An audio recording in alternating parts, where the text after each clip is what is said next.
Hello guys, welcome back to ningme YouTube channel. Pini bang na tum kaddo pen chitong tulong kon nilining arong pingan lola pen pinia video ke funny video lido na tum pinia video ke na tum kaddu ko beta na tum comment jume sena pido na comment na tum kaddo ko beta na bang so video yung si are yo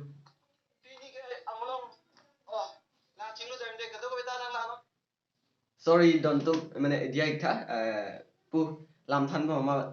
mane comment box ka por he lage jir po phone men si por he format puno son screen pu indoi kon bo mayo nili video chi task lege ta tangte don tum pinia video pang chek lona to tangte don tum pinia video pang chek che prang prang ni tum han nili phan penang atum do mane nili subscriber atum nang pulo nang lipi posino long video upload le dat ma pudo inut bhai ni tum do asi video upload le po enta nili ta youtube long ka upload le kang ka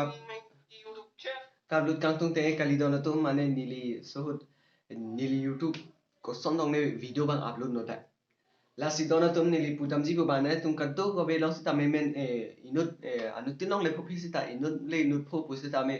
na tum YouTube channel do pen video upload no da pu si ta ma thanang ne la ge morning hang si chimi ji dona tum si mo chimi ta ning hang ma si mi ji to tang te dona tum pini video ta pang che nang pini ba comment box sa video ne tum nang ki pi dona comment an pilap unnen ene chine dalo he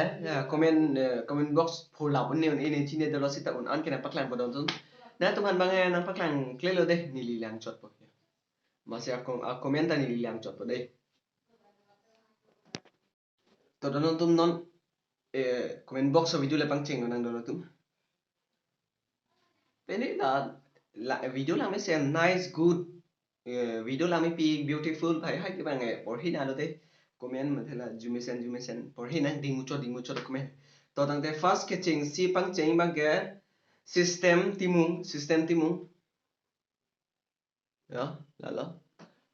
si dona to system timung na pudun nili channel ta subscribe tha korthe please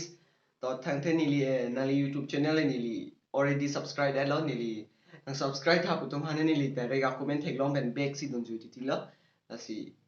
nali comment ke ko thon nang li channel ke subscribe lo korte to non next video dam thulo na pando brong hang langme sen lo jepo chorolo de chorolo pare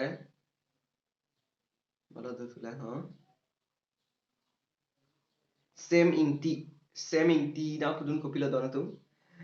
ake me ason paklang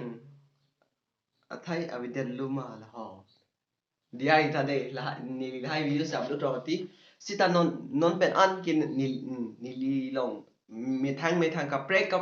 jek ko video dan ka tuk be ta thik long po non i pranks dhamaka la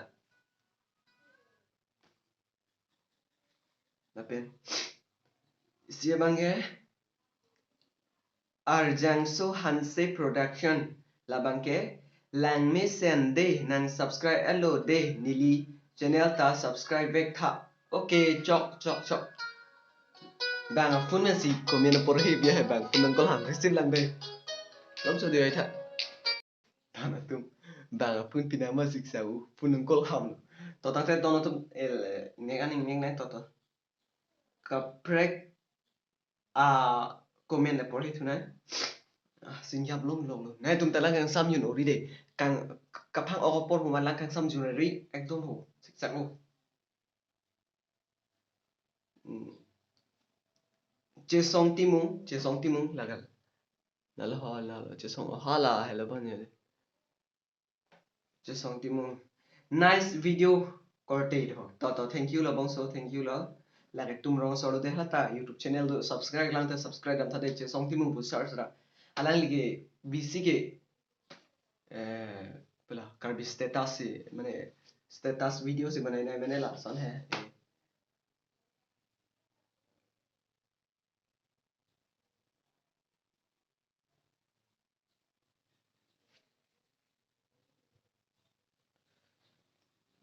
next ke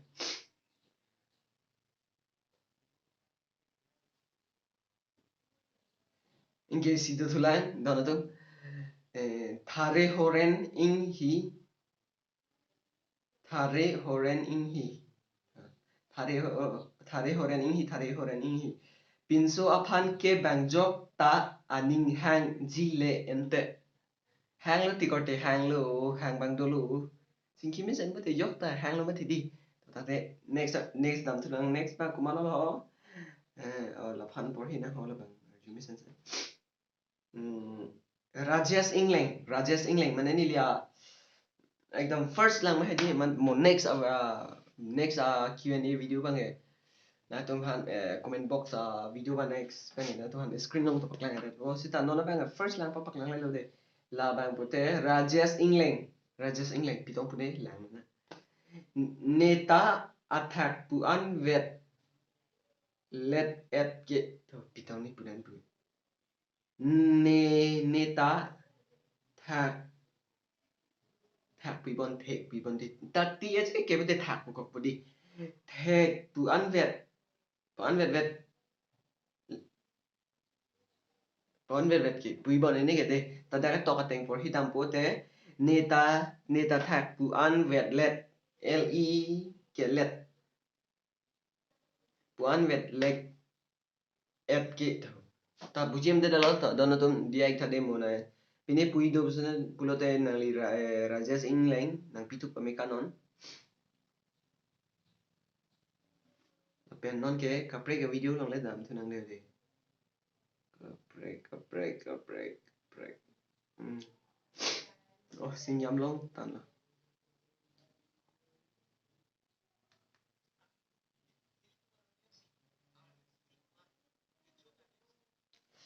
Oh ka gorom hai. Ang tu nang le dam tu. Nona bang ke Jayanta Tungjang na puke pilo new subscriber thank you choro lo la pen non next abang ke dwelling tin nice to la ba tumro so choro lo bongso choro lo la pen next bijoy timung nice thank you la pen jirsong timung la bang ke nice video thank you porque Jirsong pali de Jinong athari la bang ke nice video bhai thank you Jinong la pen Sarsing Kronjang po la bang ke nice video to thank you Mohes wearing nice kote thank you la pen Kelvinson Kronjang nice video bro thank you de kadok ko yan tana tum na ching hona na sira na nang chito dun na join se nili fan trick yan na pali dun la tapi non forget li dapo to por hi sina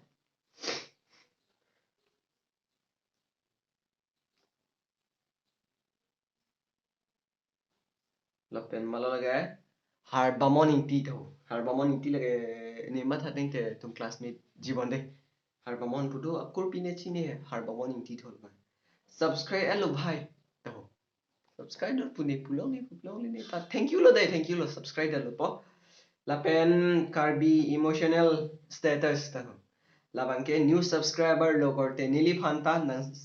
subscribe tha okay subscribe ji korte karbi emotional status anta nili subscribe ji la pen BSK Vlogs channel langme sen lo korte new subscriber nili channel ta subscribe tha to nili channel ong first subscribe or churu lo korte la penang li YouTube channel ta nili ta subscribe ji la pu methang kar bihan le subscribe share lo na to non next qn comment le la ton chulu na long ba morning ti la bang ta ke ba bon de la ta ke ba bon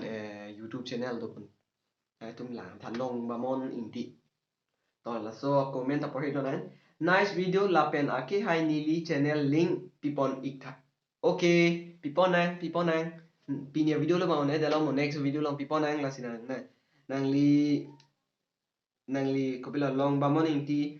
nangli next nola Q&A video nangli lang pen room along comment pikang thuk lego pare next ke klainya video long nangli video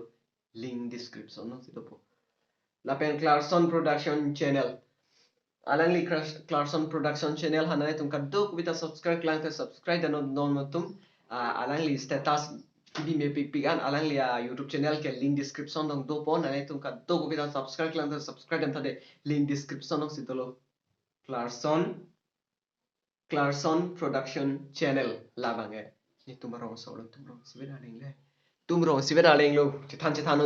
subscribe klang to unsubscribe damon nangli tum yosi WhatsApp Facebook ma ko pipi ma Instagram hai status biji story bi puite na tum la so YouTube channel long pen download tame la pen download pen re-upload bang YouTube long ba nang ni don tum na tum la so YouTube channel dam pen download bang ke chok dei na tum pena story no post status no post bang ade to next a video pang cheng thon nang next Q&A next abang ke lagi yo prektan ATE YouTube 1 months ago la bang wan chiklo yo na phile hai ATE YouTube to yo barke chorai loko ne ke horjunje sita me netado hala keng pot de laga hala horjuna tum anke la sole pang thego yu pot alang libang horjunje sita keng ti long do ya son se than lai ke funny lo ti korte lai ke da bom yat bom pola bange nang lita ma tha serious nang ne ni lita serious and lai ke just funny lai le ningje jete video la to interesting with that podi don tum porque che song ti mung la bange pamota do lo non na video ni ning ing sam pic korte choro lo bong so che song la pen sarkuru ejan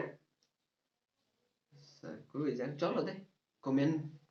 juno dak plote por hi mane la sola mange jok along sita donatum YouTube tum long an mange comment juno ke to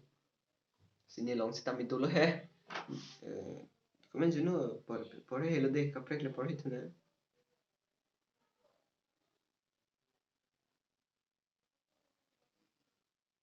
la pen corpi vlogs to oh bo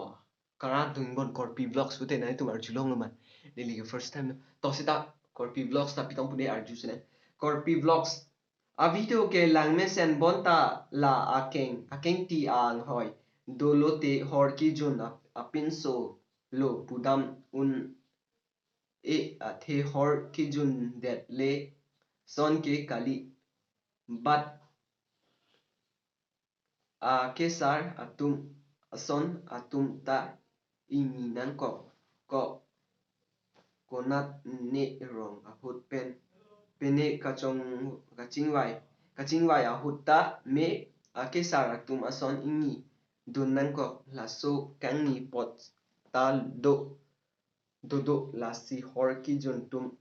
ke lason do pu a ko ning oiri he to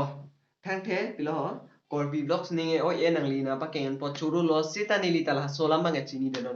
nilita pura 100% chini bon sita nilita YouTube channel nge funny and mane funny and lo pote mi mucho automatic la sinili funny si and donatum la isiram funny lo na tum ta sini ning pale ta to chok lo na la pena pari pota churu lo de na tum kan to ko bita nili ke claim dam lo ke chok che ki ken ge do pote na tum kan to ko bita nan khan nun thunon to non la last comment lo de ma comment ma kijumen nai last lo video ding pigan lo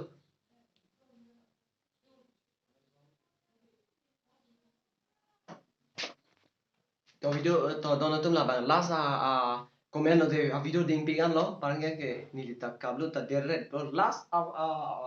comments lo la bang ke khatarnak video nice lo nang PUBG ta pathu bo jirpo donatum to nice lo pot nai tum han kan to be han churu lo la pen donatum la na tu bange amen tu pida de ayu channel amen pida @gaming mix channel @gaming mix channel la si donatum na tum